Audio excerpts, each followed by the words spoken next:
Ladies and gentlemen, help me with you, Mr. Ken Tubman. Thank you, Kevin. Before I get started with the presentation, I just have a little something I wanted to say. Being Thanksgiving, just wanted to thank the veterans again. And I wanted to express my gratitude to soldiers like you and my dad who fought courageously and sacrificed everything to preserve democracy, enabling me and you to live a peaceful life. Unlike so many around the world, freedom is not free, and I don't take it for granted. So, thank you for this. So here's my agenda. We're going to just go into the different phases of Dad's involvement in his career.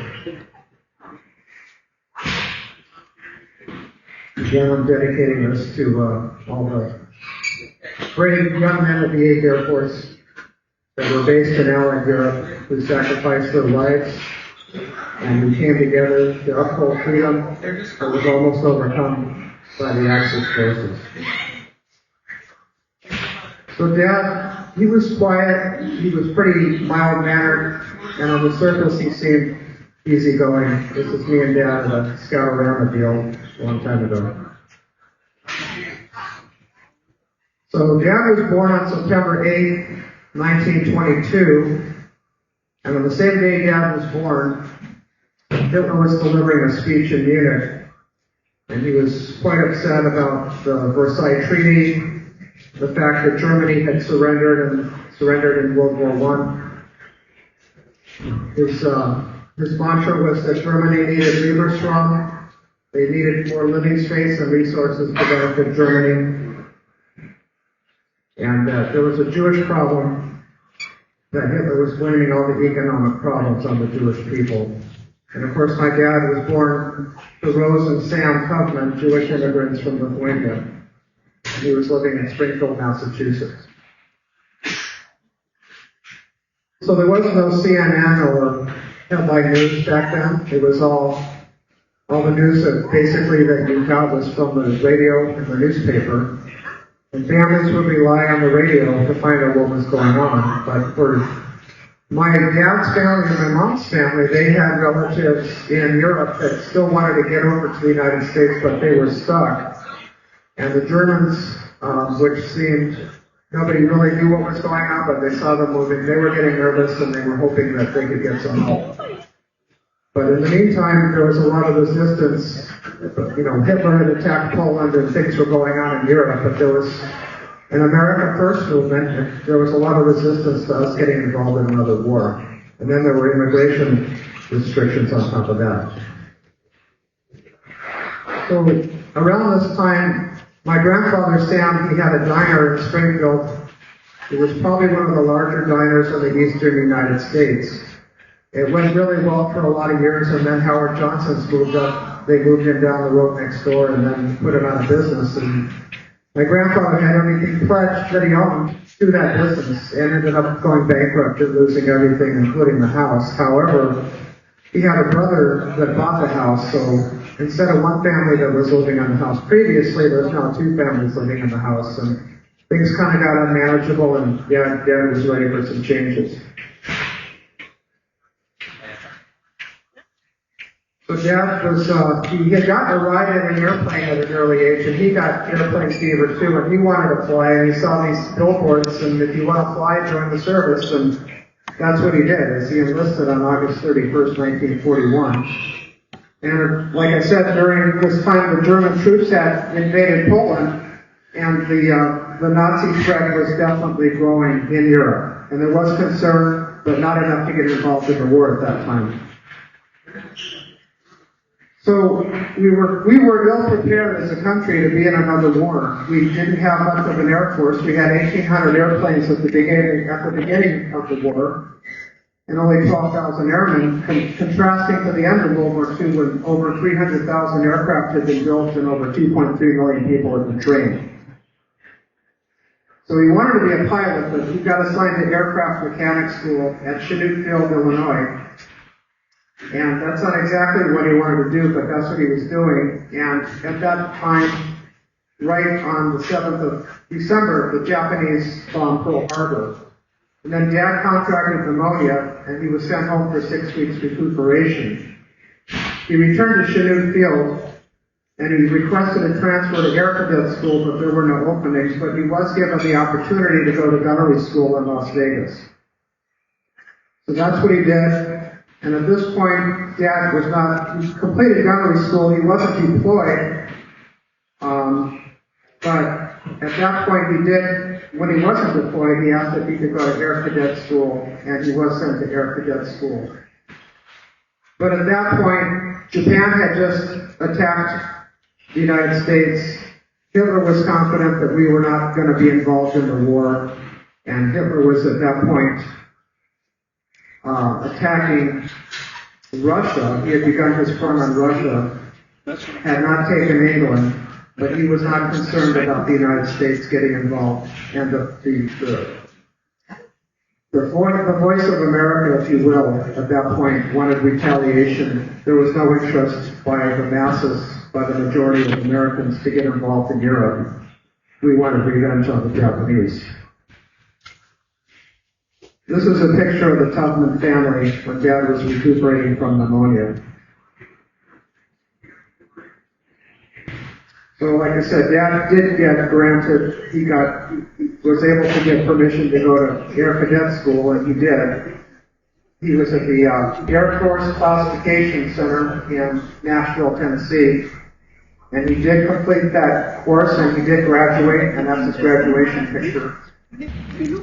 December 1942. From there, Dad went to actual flight training school in Arizona, but unfortunately, he was the last in his class to wash out. So now he had to figure out, what am I going to do? Well, he wanted to be on an airplane. If he couldn't fly, at least he wanted to be on the airplane. So he did request and was granted a second route of gunnery school, this time in New Mexico. He graduated top of his class, and then this time he was assigned to a bomb group in Kennesaw, England, the 388, and this time he was deployed.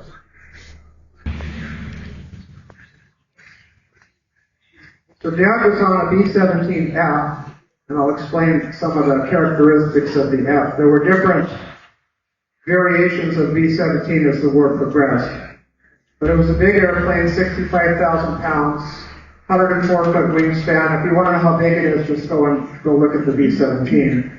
It could, supposedly the top speed was 249 knots, but the reality was it was probably 130.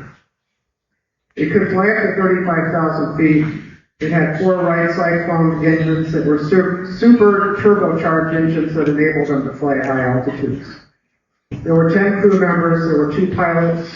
There was a pilot, a co-pilot, bombardier, navigator, radio operator, and the rest 5 gunners. There was 11 to 13 machine guns, and they could carry up to 9,600 tons of bombs. So the airbase Dad was at was in Kennesaw. It was that part of England that was facing the English Channel. It was numbered as Station 136 by the United States Army Forces, and it was home to the 388 between 1943 and 1945. Previous to that, it was, well, they might have used it as a base previously, but before that, it was a farm.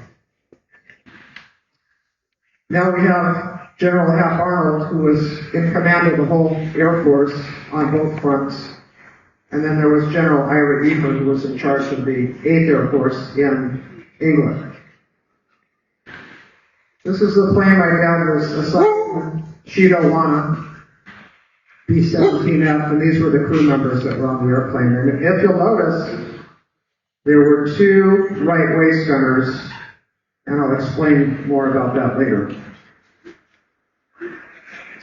The thing about the B-17, it was not pressurized, so that meant when they got at high altitudes, it could be as cold as 35 below zero.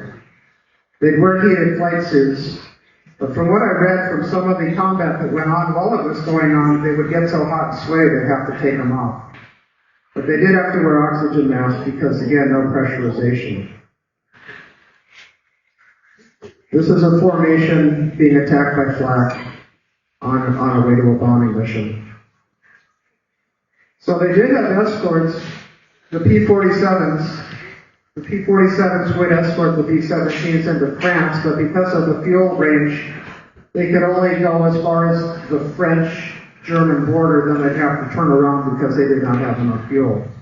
So the minute the American B-17s entered German airspace unescorted, the Germans, they knew that they could take advantage of the situation, and they did.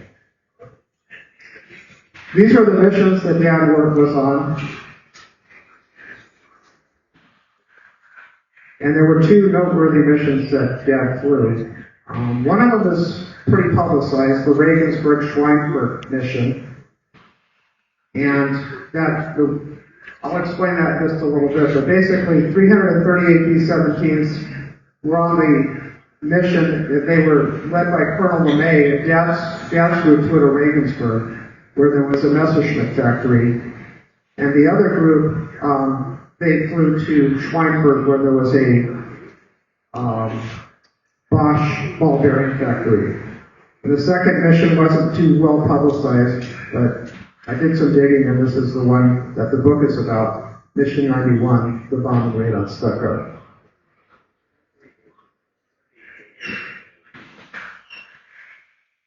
So the Regensburg, North Africa shuttle mission, it was a two-pronged attack, like as I just stated. There was a Messerschmitt factory in Regensburg, and there was a ball bearing factory in Schweinfurt. And the objectives of our U.S. Air Force was to take them out, so they couldn't build more airplanes and just minimize the Germans' ability to build more airplanes. So the plan was to have both groups take off at the same time. One group would go to Regensburg with B-17s, and then another group would go to Schweinfurt. Those were the plans. However, on the day of the mission, the bases were fogged in. So my dad's group went to Regensburg, but they were delayed by 45 minutes. And to fly to Africa, they were on the very limits of their fuel capacity. But they did take off. They went to Regensburg, and they were led by Colonel LeMay. They did have a successful bombing mission in Regensburg. But the bomb group that went to Schweinfurt, they were probably an hour or two late and delayed. So the delay gave the German fighters that were attacking the B-17s in Regensburg, it gave the fighters time to land, refuel, and rearm. So by the end of the mission, I'll get to that on the next slide. But at the Regensburg mission, it was a success. The B-17s they didn't annihilate the factory, but they put it out of commission for several weeks. And then they fooled the Germans. The Germans figured they were going to fly back to England, but they went the opposite direction to Africa.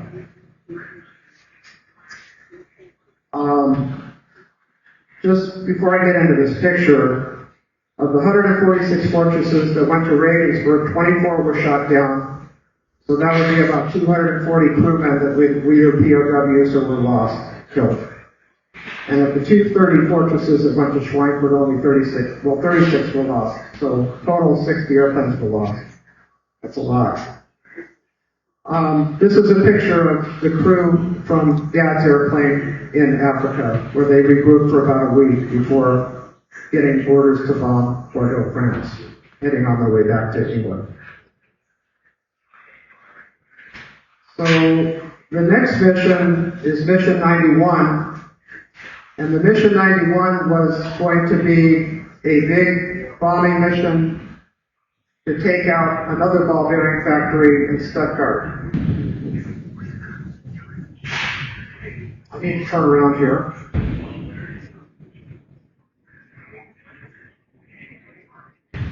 So this ended up being one of the costliest operations of World War II. 338 B-17s from 16 groups departed England, and the goal was to bomb the aircraft and weapons factories, mostly ball bearing in Stuttgart. 7-hour, 1,200-mile raid.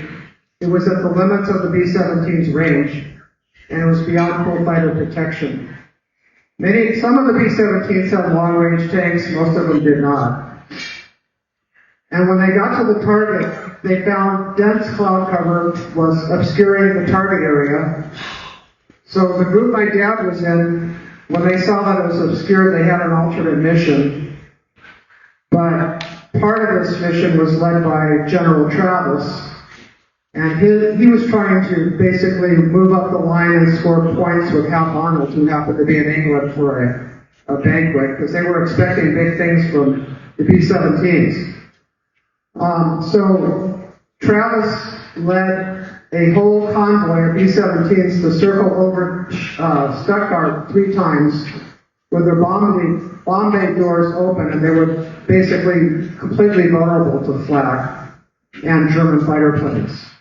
50 aircraft were destroyed, hundreds of men lost their life, and General Hap Arnold, they didn't want to tell him about what happened until after, because he was being recognized at a dinner with Churchill, and they didn't want to tell him what a bad mission this turned out to be.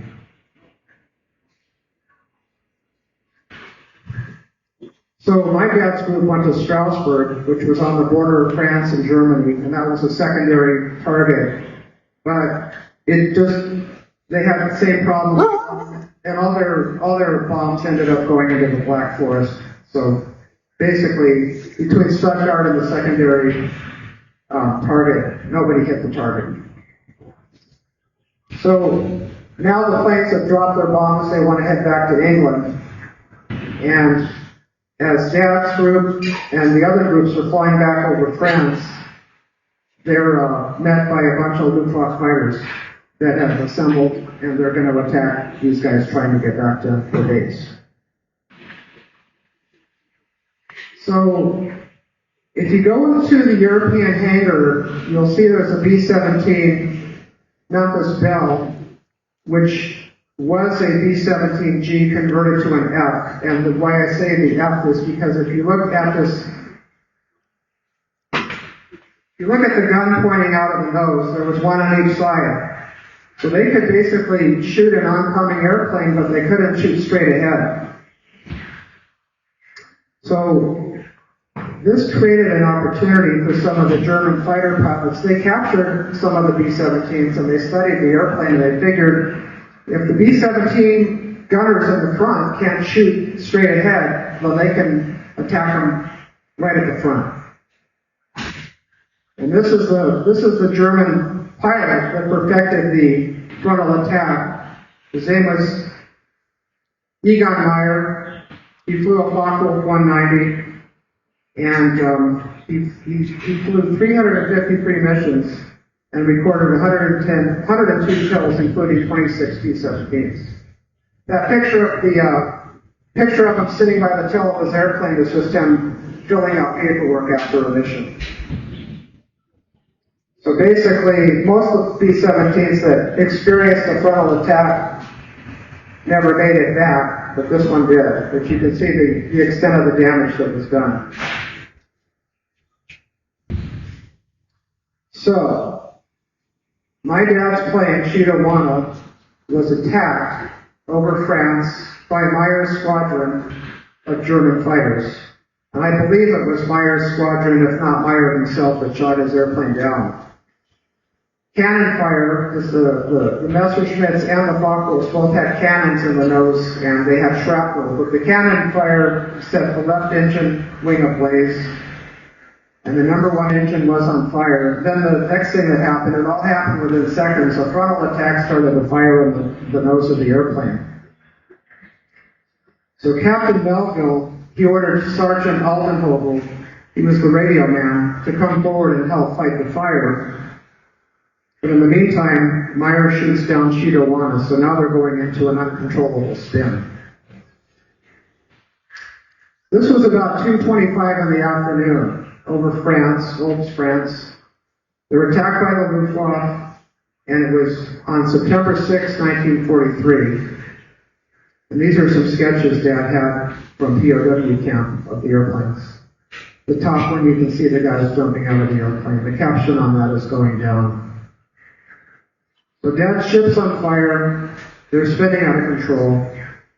Captain Melville's just trying to keep the plane He's trying to keep the plane stable just so his guys can get out. There's 10 people on this airplane. So Dad's strapped on his seat chute, and the escape door is the one you're looking at right there from this scrapbook. That's a sketch of the escape door on the back of the B-17. But the plane's in a spin, and it made opening that door nearly impossible. So this is Frank, the radio operator that was asked to put out the fire in the front of the airplane. Well, he was okay, and he came to the back door to jump out and help Dad. He came to Dad's aid, and they were able to get the door open. So they jumped out. Dad went first. Frank went second. On the way down, Frank's chute was, he had activated his chute, except it was strafed by a German fighter. So Frank went down like a brick. And when Dad was captured, he had to identify Frank's body. Okay, I wanted to give you guys an idea of what it must have been like. This is some footage of a B-17 in combat. So just imagine you're in this airplane right now getting attacked by Germans, and how would you react? When you hear how calm these guys are, it's pretty amazing.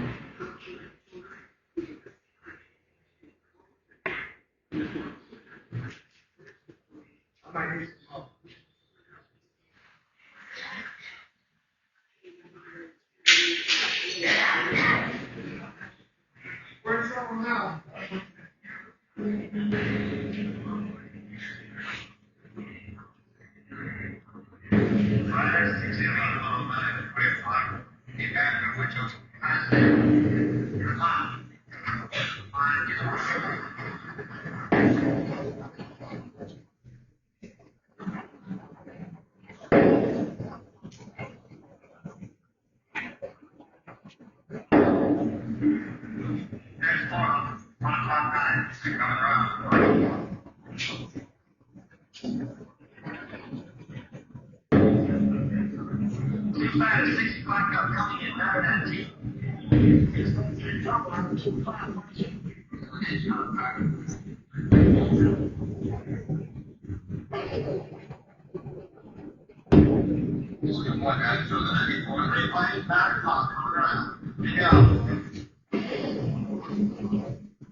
Yeah, it's pretty intense. I can't even imagine.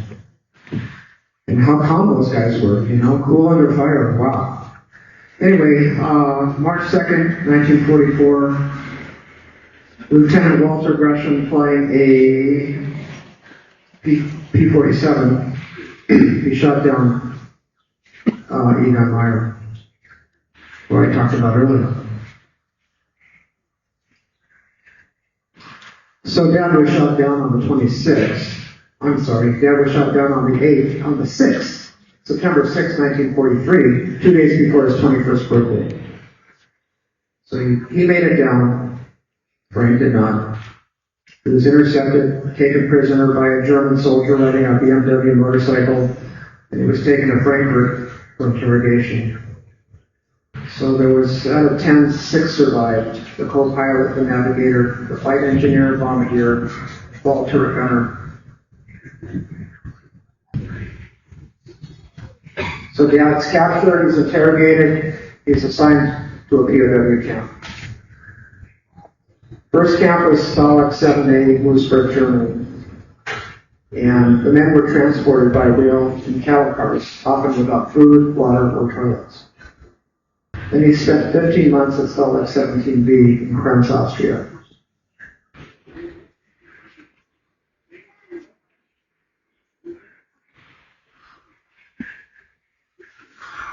So they made it, they got to 17B. They disembarked, they were processed, deloused, assigned barracks.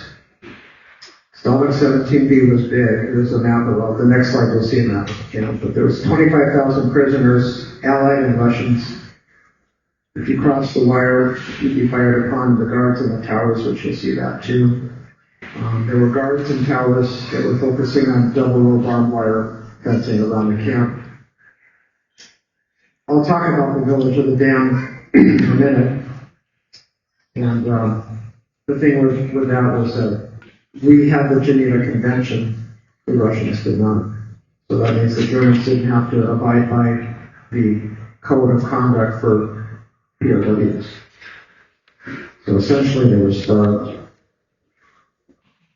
The people like my dad and British, they got parcels from the Red Cross, which supplemented their diets, which wasn't very good. Here's a map of the camp, Stalag 17. You see the different barracks. The guard towers. This is all from Dad's scrapbook. This is the book that was described in the introduction that Dad used to carry around. The YMCA issued the POWs books like this, and a pack of colored pencils. Dad had a lot of illustrations in his book, and the way they would do it, they would trade some of their rations for services. So I'll give you a couple cigarettes if you make me a picture. Or you might, with a German guard, I'll give you some chocolate bars if you give me a camera. Those kinds of things. But day-to-day life, they didn't have to work. They had it better than somebody that, like the Russians, that didn't have the Geneva Convention. They could play cards, they could box, they could read, they could, they looked forward to letters. They talked a lot about food, because they didn't have very much good food to eat at all. And they would, this picture of showing the guys playing cards, the lights went out at a certain time, and they would take some fat and cans and make a wick out of some rope, and they'd have candles to burn at night. And then, like I said, with some of the bartering, some of the men were able to get crystal radios so they could listen to the BBC to find out the progress of the world. So there were good days and bad days, and well, fortunately I'm here because it's a miracle, but the reality was, when Dad was interrogated, the Germans knew he was Jewish, but he was an airman, and he also had this H stamped on his dog tag, which indicated Hebrew. So if you died in a POW camp, well, the Germans had their own dog tags too, but if you died in a POW camp, P would be Protestant, C Catholic. They would know how to process what kind of service to do. These are some pictures I got from Dad's scrapbook. The bread was as hard as a rock. The water never worked. You're in the middle of shaving or going to the bathroom and it's roll call, and the German guard is telling you to get outside. This is how they did their laundry, but they did it. And these were a couple letters that Dad actually got from his sister and other relatives. And this is a cutting off the POW box. It just shows that's how the rations came in a food package. So Dad was there for 20 months. That's a long time. And as the war was winding down and the Germans were losing, the Russian army was approaching Stalag 7 actually. Okay. That's right, that is 17. The Russian army was coming towards 17, Stalag 17. Well, the Germans were fighting the Russians. They did not want to get captured by the Russians. So what they did is they organized and broke the camp down. And they took 4,000 POWs to lead them on a grueling 18-day, 281-mile force march towards Braunau, Germany. So they would divide them into groups. They got some other rations for food, but the guys averaged about 13 miles a day, and the march lasted 18 days.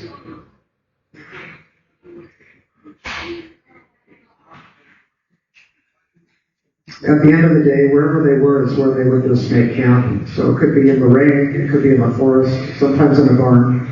That's over the 18 days. They would pass some of the Holocaust prisoners being forced out of camps because the Germans didn't want us to find out what had happened. But we knew anyway. On the 3rd of May, Dad's group was liberated by the Black Cat Armored Division led by General Patton. They were transported in C-47s, just like the plane out here that they give rides in, the green one, the twin. They got rides and transports to France, to Camp Lucky Strike, where they were given nourishment and medical attention. And then the next objective was getting everybody home. So there was an operation called Magic Carpet.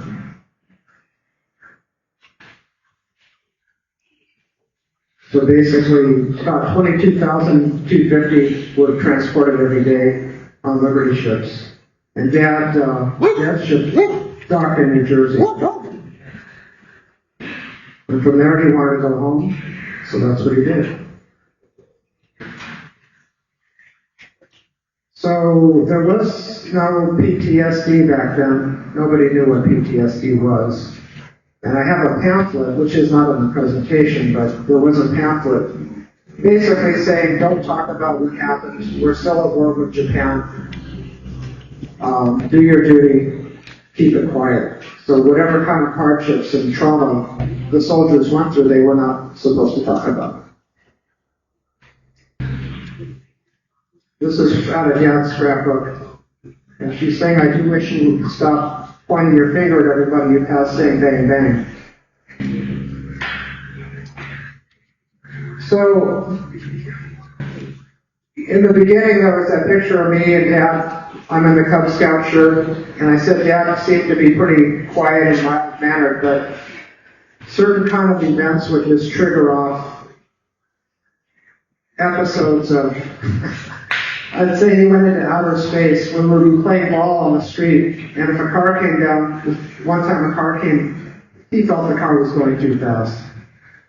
So Dad, what does he do? He runs in front of the car. As the car is traveling down the street, he puts his hands out. The guy stops, and he goes to the window, and he says, listen, you better slow down, you. And if I ever see you doing that again, things like that. I got together with a friend of mine from elementary school, and he reminded me of when we were in the Cub Scouts, how I was swimming in the pool, and I got nervous in the deep end, and I started saying, help, help. What did my dad do? He jumped in the pool with all his clothes on and embarrassed the crap out of me. But that was his PTSD. He was the nicest guy, but just push him the wrong way and kaboom. It was like a bomb going off. But he was a good guy. He had emotional roller coasters. He had ups and downs. He had a heart of gold. He was a good dad. He took us to air shows. He did what he could. But a lot of times, he had this far away look. And the experience of being shot down and being a prisoner of war, that wore heavy on Dad. Think about it. Frank jumps out after Dad. Dad makes it. Frank doesn't make it. The survivor's guilt. It was hard. I had no idea. What did I do? I just lived in Los Angeles, having a pretty idyllic life. Dad left Springfield after the war. He moved out to California. He was a glazier. He had his own company. He was good at what he did. Actually, we did Cary Grant's house when he was alive. I worked with my dad. I tried working with my dad, but it was tough. So I'm going to go to the right because in the very beginning of the presentation I mentioned two right gunners. Well, this was Joe, who became my Uncle Joe, who married my dad's sister. But on the day of Mission 91, Joe was sick and did not go on that mission. When he saw that Dad's plane did not come back and Dad was a POW, that was it. He refused to fly. So, but he was happy obviously that Dad came back and he actually married Dad's sister. This is my brother Paul, who was a retired Delta Airlines pilot, and this is my dad and my mom on a trip of some sort. So, basically, to wrap things up, 51% of the aircrew were killed on operations, 12% were killed or wounded in non-operational accidents, and 13% became POWs, or evaders, meaning they escaped, which was pretty rare. Of the 12,732 B-17s produced, they lost about 25% of them. And the average age of a B-17 crew member was 25 years or less. And the survival rate was less than 50%. There was a gentleman who spoke here at the museum a couple of years ago. It was John Luckadoo. He said, man, I'm lucky. He flew 25 plus missions, and some of them had escorts, some of them didn't. And that's why we were able to win the war at the end. And we had the P-51 that came into play that had the long-range tanks that could give the B-17s cover. But in the beginning, they were sending guys like my dad out without escorts, just thinking that the formation was enough to keep them safe, but it totally was not. But at that point, we were learning as we went, and that's just what happened. But at any rate, John Luckadoo said, every time we went up on that B-17, we were holding a ticket to a funeral, and the ticket was your ticket, because your chances of coming back weren't so great. So Dad lived until, well, he died 10 years ago on the 26th of September. He had a stroke that left him paralyzed, but the VA Home for Heroes took him in and took good care of him, and he made it till 91.